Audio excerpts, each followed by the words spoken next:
Hallo meine lieben Pfeifenfreunde und herzlich willkommen zu meinem heutigen aktuellen Video. Ihr seht, ich sitze mal wieder bei mir unten im Büro. Oben habe ich momentan keine Gelegenheit zu filmen. Unten habe ich keine Gelegenheit zu filmen. Draußen das Wetter gibt mir auch keine Gelegenheit zum Filmen. Also bleibt nur eins, Flucht nach vorne, ab ins Büro. Und angesichts dessen, was ich euch heute hier vorstellen möchte, denke ich mal, ist das Büro auch sowieso der beste Ort. Ihr werdet gleich sehen, warum. Tja, Social Media, YouTube, wo wir unsere Videos ja hier machen, ist ein Teil davon. Facebook ist noch ein ganz anderer Teil des Social Medias. Und in Facebook gibt es ja etliche Gruppen, in denen wir ja teilweise ein Großteil zumindest von uns vertreten sind. Und da ist jetzt mehrfach eine Frage aufgekommen. Ich habe den Überblick über meine Pfeifen verloren. Wie kann ich den Überblick bewahren? Nun, diese Frage habe ich mir selbst natürlich auch gestellt. Ich wusste immer, ich habe so um die 100 Pfeifen herum. Ich konnte aber nie genau sagen, wie viele Pfauenpfeifen habe ich, wie viele Stanwell-Pfeifen, Minstrel-Pfeifen, das kriege ich noch hin. Aber gerade bei Stanwell und Pfauen, die bei mir den größten Teil mit ausmachen, war es schon ein bisschen schwieriger. Und so bin ich dann vor ein paar Monaten auf die Idee gekommen, was ich auch schon bei meinen anderen Hobbys mache. Ich erfasse alles, jetzt was Pfeiferauchen angeht, in der EDV. Angefangen habe ich mit 2 Verfahren, um meine Pfeifen zu archivieren. Und diese beiden Verfahren, die bei mir auch wirklich eng zusammenhängen, die möchte ich euch jetzt vorstellen.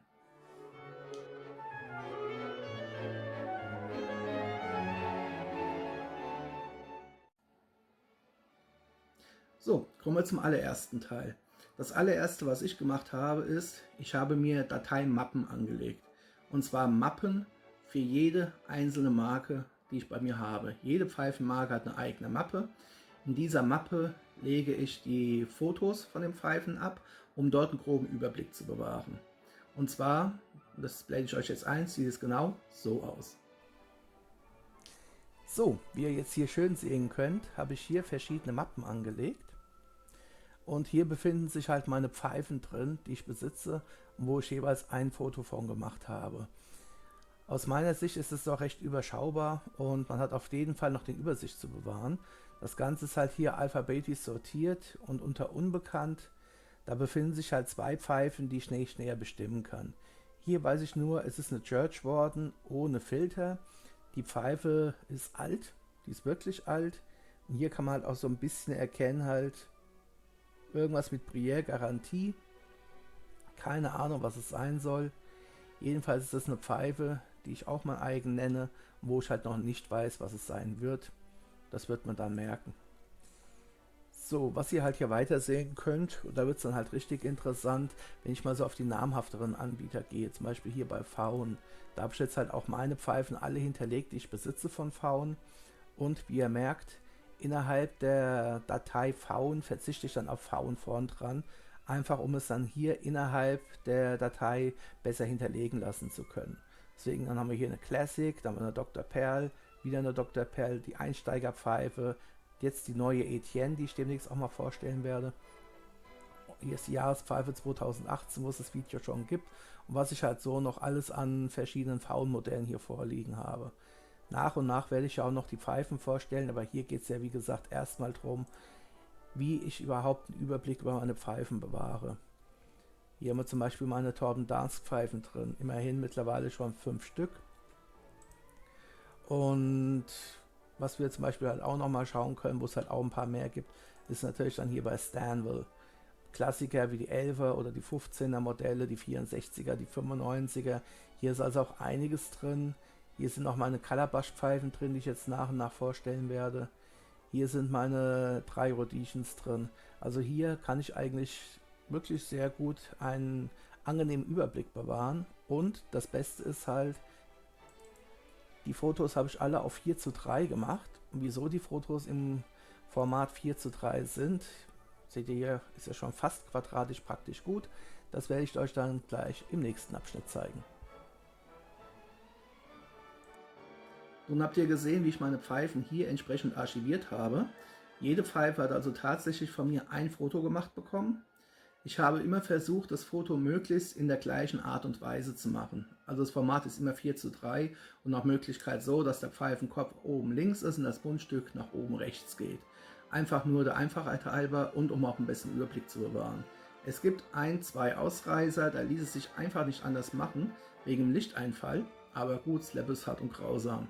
Zumindest damit habe ich einen ganz groben Überblick und kann sagen, okay, Pfauenpfeifen, ich schaue mal schnell rein. Ja, das Modell habe ich oder habe ich nicht. Sonderlich komfortabel ist es natürlich doch nicht. Und ich sagte ja, ich habe 2 Verfahren, wie ich mit meinen Pfeifen umgegangen bin, um sie zu archivieren. Und beide gehen bei mir Hand in Hand. Hier stelle ich euch jetzt mal ein zweites Verfahren vor. Hier seht ihr nun eine passende Excel-Tabelle, die ich mir angelegt habe. Hier sind wirklich sämtliche Pfeifen von mir, die ihr eben in Mappen gesehen habt, halt eben auch nochmal in Excel erfasst. Und hier ist auch der Grund, weshalb halt die Fotos im Format 4:3 sind. Ich habe die im 4:3 Format hier in Excel bequem einpflegen können, habe also zu jeder Pfeife erst ein Bild, den Hersteller, Modellnummer, die Ausführung, ob eben rustiziert, sandgestrahlt oder glatt. Tabak 1, Tabak 2, Tabak 3 ergibt mir halt die Möglichkeit, vor allem bei abgestellten Pfeifen, sogenannten Dedicated Pipes, wie hier Petersons 408 Kildare Army, ist bei mir abgestellt für den Danske Club Caramel, für Peterson Sweet Killarney, wenn es den wieder mal geben sollte, oder halt den Special Reserve 2012. Ich muss noch korrigieren, das ist der 2007, ne, mit Macadamia-Nuss. Und habe halt hier noch vermerkt dann Ebonit-Mundstück oder Acryl-Mundstück. Bei der Pfeife hier, weißes Ebonit, muss ich demnächst noch nachtragen, habe ich damals von René Lehmann bekommen. Und so weiß ich halt immer dann, welche Pfeife zum Beispiel für was abgestellt ist, in welchem Jahr ich sie wo gekauft habe. Und hier oben lässt sich das Ganze halt dann durch die Filter wunderbar sortieren. Das heißt, wenn man jetzt wirklich mal einen Überblick haben möchte, welche von meinen Pfeifen sind mit Acrylmundstück, kann ich sortieren. Welche sind mit Ebonit, kann ich sortieren. Jetzt momentan ist sortiert nach Hersteller und Modell. Deswegen kann ich dann ganz schnell natürlich sehen, Holmer Knudsen habe ich aktuell 2 Pfeifen. Meerschaumpfeifen habe ich mehrere. Wobei ich jetzt hier aber keinen Hersteller angegeben habe, weil ich mir nicht sicher bin. Das hier müsste Altinai gewesen sein, weiß ich aber nicht mehr. Dann Missouri Meerschaum habe ich mehrere Pfeifen. Hier sind sie alle 4. Und so geht das Ganze halt munter weiter. Und ich bewahre damit einfach nur einen wunderbaren Überblick. Ja, und ich muss echt sagen, diese Excel-Tabelle ist für mich wirklich das Nonplusultra. Eierlegende Wollmilchsau, wie auch immer. Ich arbeite sehr gern mit Excel, habe auch, was meine anderen Hobbys betrifft, alles in irgendeiner Form in Excel hinterlegt. Das trifft auch meine ganzen Bücher, meine ganzen Comics. Und der Vorteil bei Excel ist wirklich, man hat absolute Narrenfreiheit. Man kann für sich selbst entscheiden, welche Angaben, welche Informationen sind einem wichtig. Für mich war einfach wichtig, ich möchte wissen, wie die Pfeife aussieht. Ich möchte wissen, wie der Hersteller heißt.